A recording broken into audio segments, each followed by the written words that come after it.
Assalamualaikum warahmatullahi wabarakatuh. Kami dari kelompok 6 yang beranggotakan saya sendiri, Alifia Skarkinasi dengan NIM 11210184000096. Yang kedua, Bariah Arumsari dengan NIM 11210184000097.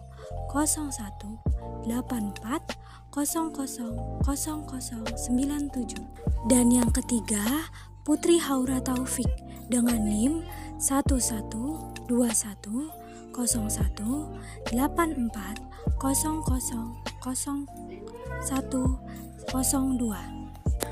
Pada video kali ini, kami akan membahas materi tentang makna belajar melalui bermain bagi anak dan periode sensitif untuk belajar. Makna belajar melalui bermain bagi anak. Istilah pusat minat anak atau interest area dapat dimaknai sebagai sebuah wahana atau pusat kegiatan anak berdasarkan hal-hal yang dikuasai anak dalam bermain. Kita seringkali menyebut pusat minat anak ini sebagai sentra kegiatan atau sentra pembelajaran. Pada beberapa literatur, model pembelajaran seringkali disebut juga sebagai learning center atau corner activity. Menurut Dekker dan Dekker, sentral pembelajaran adalah sebuah tempat khusus untuk mengerjakan beberapa aktivitas yang memadai dan nyaman untuk anak, tetapi tetap terhubung dengan kelas secara keseluruhan.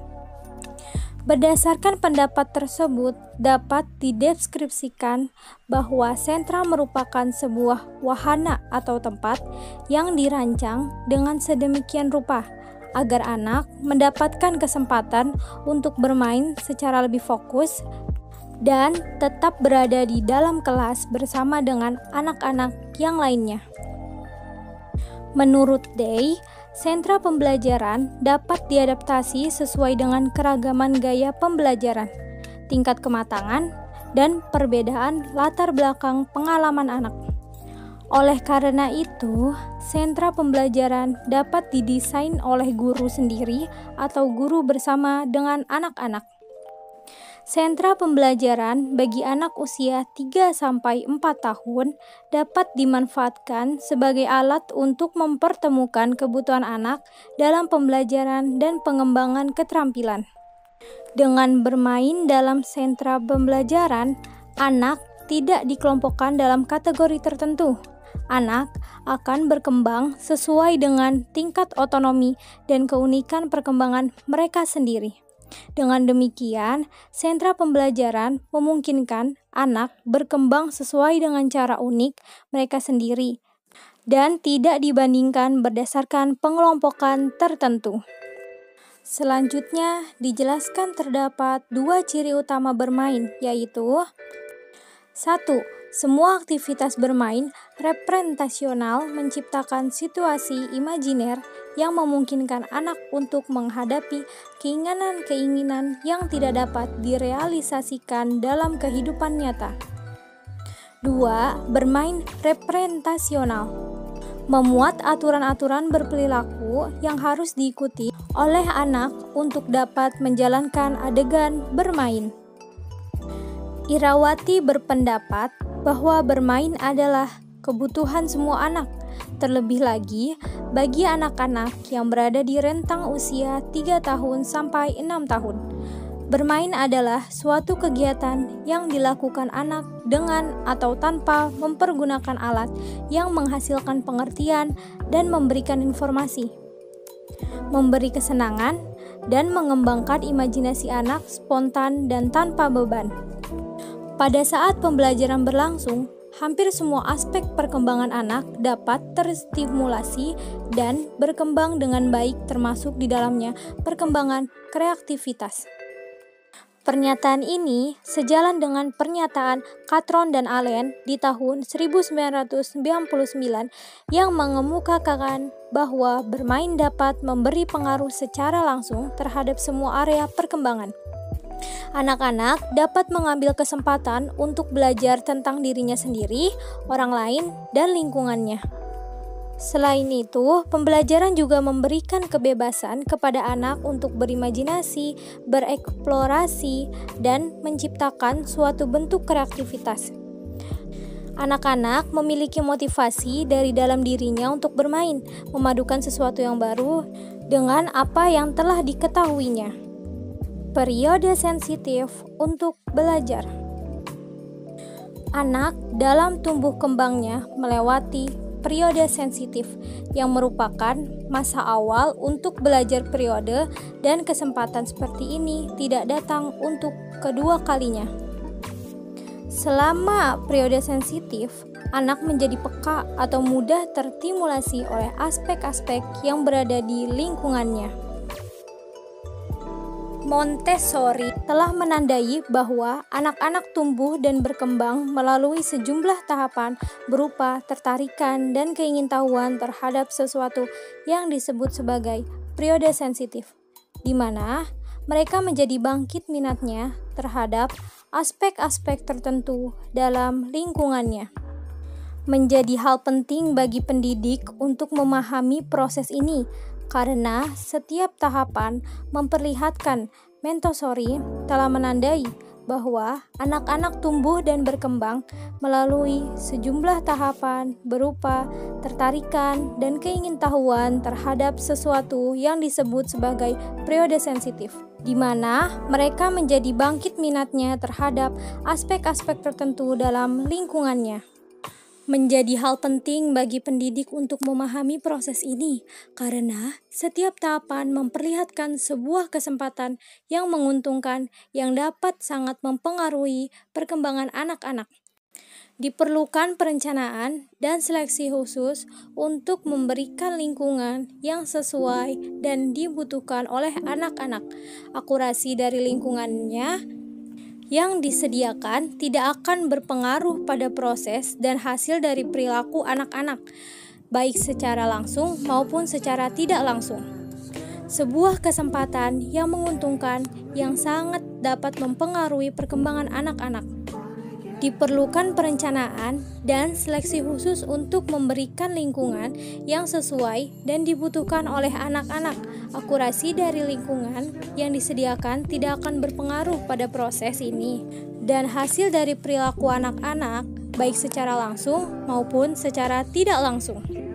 Selanjutnya, Montessori dalam Selden pada tahun 2007 mengatakan masa ini merupakan keterampilan yang terbatasi. Selama periode sensitif, anak dapat belajar yang baru, memperbaiki keterampilan baru, atau mengembangkan aspek kemampuan berpikir otaknya tanpa rasa sakit dan hampir tanpa disadarinya. Bagaimanapun, periode sensitif adalah suatu tahapan transisi sekali anak telah menguasai keterampilan atau konsep yang telah diserapnya.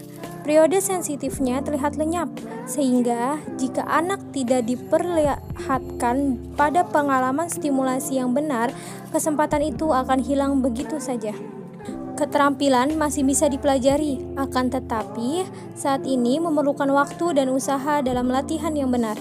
Kenapa?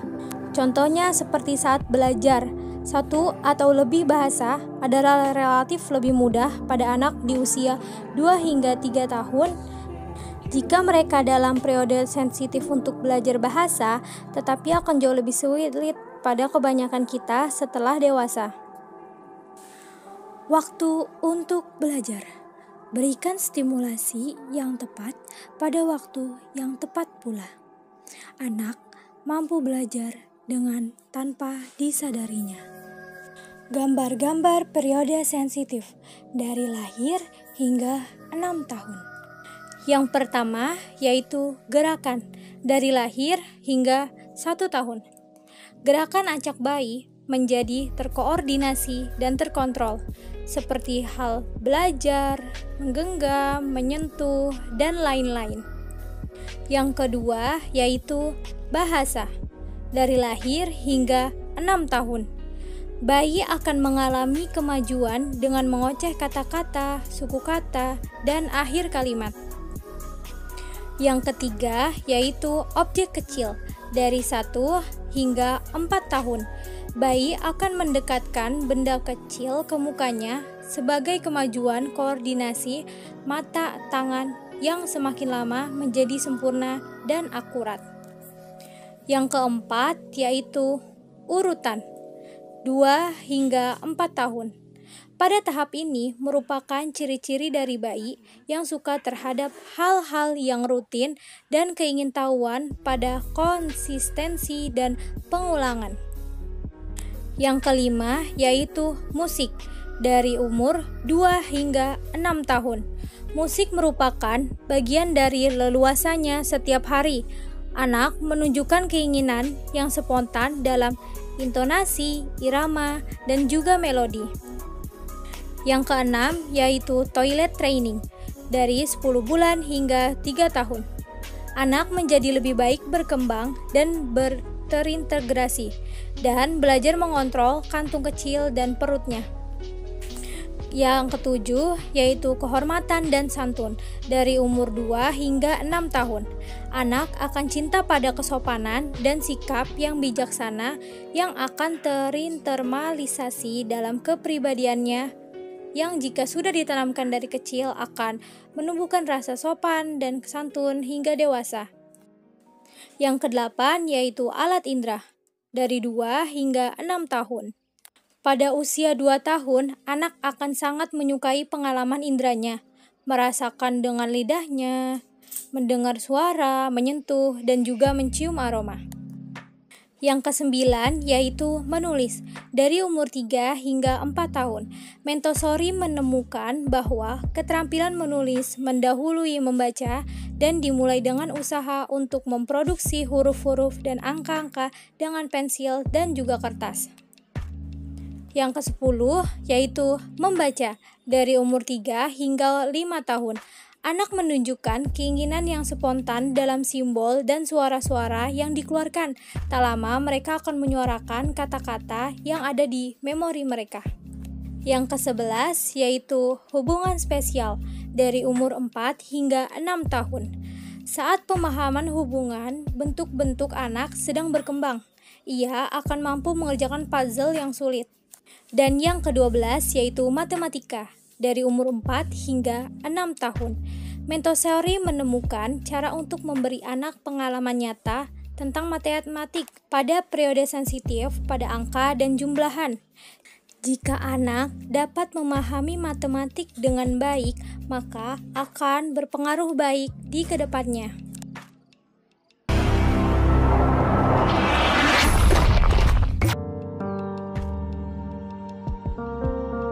Apakah Anda tahu? Usia dini merupakan masa kritis dalam perjalanan hidup seseorang.